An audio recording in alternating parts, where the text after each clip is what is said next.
describe him to me. And Muslims, look at the description of your Rasul. And for some, this would be the first time you hear what your Prophet looked like. I saw a man of striking appearance. ظاهر الوضاء أبلج الوجه, radiant face, حسن الخلق, beautifully created.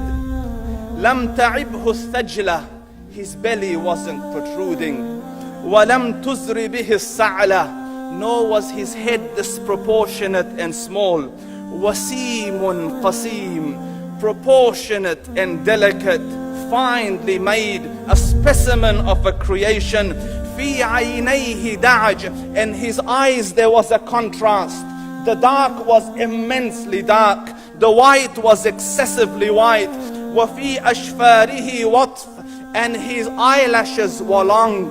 وفي صوته صهل, and in his voice was a natural echo. وفي عنقه سطع, and his neck was elegantly long.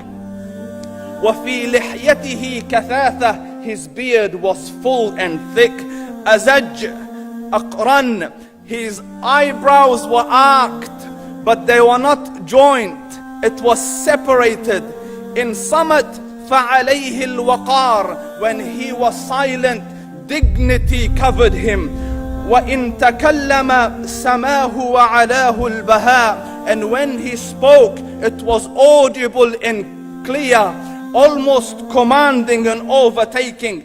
أجمل الناس وأبهاهم من بعيد, from afar the most striking and outstanding in appearance. وأحسنهم وأجملهم من قريب, and when he came near, the best of them and the most handsome of them in closeness.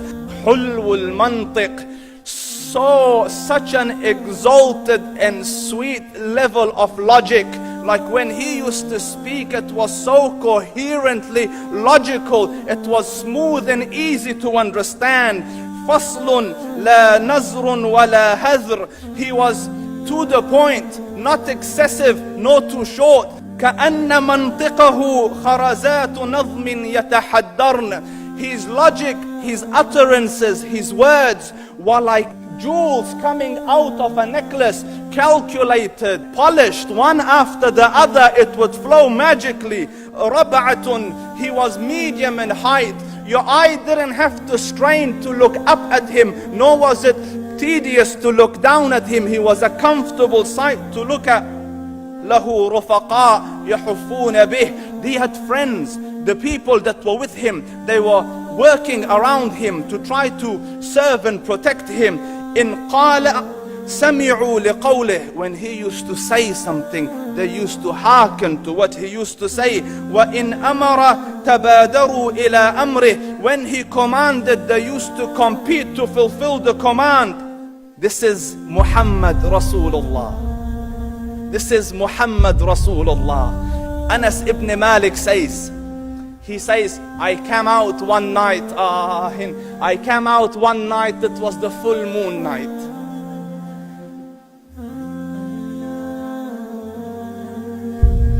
And I looked at the moon, and in the desert, understand, the moon is an awesome sight.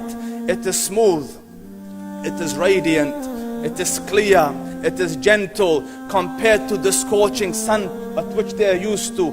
So the moon was the epitome of beauty. So he says, I came out at a full moon night and I looked at the moon and I saw it beautiful, handsome. So I said, let me go see if the moon is more handsome or my Prophet is more handsome. Let me see if that is more beautiful or the Prophet is more beautiful. So I went and I saw him standing afar. So I looked at his face and I looked at the moon, and I looked at his face, and I looked at the moon, and I looked at his face, and I looked at the moon, and he said, Wallahi, he was more handsome than the moon in its entirety. That is just the look of your Rasul. Aisha radiyallahu anha says, I was sewing with the needle, my needle dropped in the dark, I couldn't find it. I said, Ya Rasul, I can't find it. He moved his face close, and I swear, out of the radiance of his face, I found my needle. And the Prophet sallallahu alaihi wasallam was mind-bogglingly handsome, but his handsomeness was covered with waqar and jalal and haiba. The Sahaba say, when we used to sit at his feet, two feelings conflicting would come on the heart. The first one, you wanted to look at him. You wanted to behold the majesty of his face. And when you wanted to look up, shyness used to overtake you, so you used to look down. Amr ibn al-As says, I sat with him many times, but if you ask me to describe his face, I can't describe it.